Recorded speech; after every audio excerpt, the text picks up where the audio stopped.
Bu bölümümüzde potansiyometrenin çalışma prensibinden bahsediyor olacağız. Potansiyometreler gerilim bölücü prensibiyle çalışır. Rezistansın yani direncin iki ucundan sabit bir gerilimle beslenir. Potansiyometrenin sinyal ucu yani çıkış ucuyla eksi ucu arasından potansiyometrenin hareketli parçasıyla orantılı olarak bir çıkış gerilimi alırız. Şimdi benim elimde bir lineer potansiyometrenin içi var. Bu iç dediğimiz yapı potansiyometrenin direnci aslında ve konduktif plastik teknolojisiyle üretilmiş bir dirençtir bu. Yani iletken plastik teknolojisiyle üretilmiştir. Yine elimde bir rotary potansiyometrenin içini görüyorsunuz. Bu da yine aynı şekilde konduktif plastik yani iletken plastik teknolojisiyle üretilmiştir. Şimdi elimde bir lineer potansiyometre var. Bu lineer potansiyometrenin içinde az önce gösterdiğim içi yani direnci görüyoruz. Bir de hareketli parçam var. Bu hareketli parçamın alt kısmında kontaklarım var.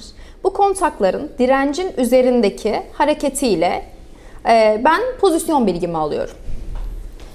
Bir de elimde rotary potansiyometrem var. Bu rotary potansiyometrenin içinde de az önce gösterdiğim rotary iç var, direnç var. Burada mili çevirdiğim zaman içerisindeki kontaklar direncin üzerinde hareketini gerçekleştiriyor ve bu hareket sonucu gerilim bölme prensibiyle yine bana pozisyon bilgisi veriyor. Şimdi bu anlattıklarımı bir deneyle size daha net bir şekilde ifade etmek istiyorum. Voltmetremi açıyorum, güç kaynağımı açıyorum. Şu anda lineer potansiyometrem bağlı ve potansiyometremi minimum pozisyonuna alıyorum, kontaklarımı. Şu anda 10 voltla besliyorum potansiyometremi. Kontaklarım minimum noktada ve 0 volt görüyorum.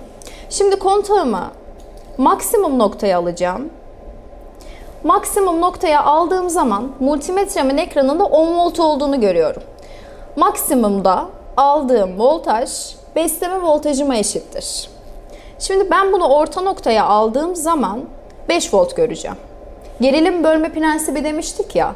Potansiyometrik çıkışta kontaklarım tam orta noktadayken 5 volt görürüm. Çünkü maksimumda 10 volt görebilirim. 10 voltla beslediğim için.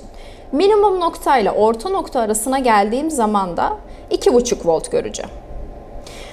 Bu orantıyla yola çıkarak yine orta noktayla maksimum nokta arasına geldiğim zamansa 7,5 volt göreceğim.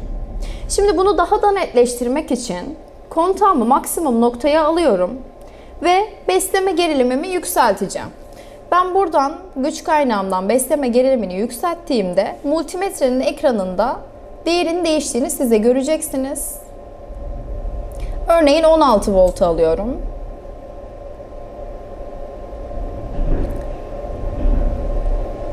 Şu anda sensörümü 16 voltla besliyorum.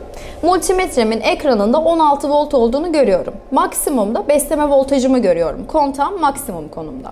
Şimdi kontağı orta noktaya aldığım zamansa 8 volt göreceğim.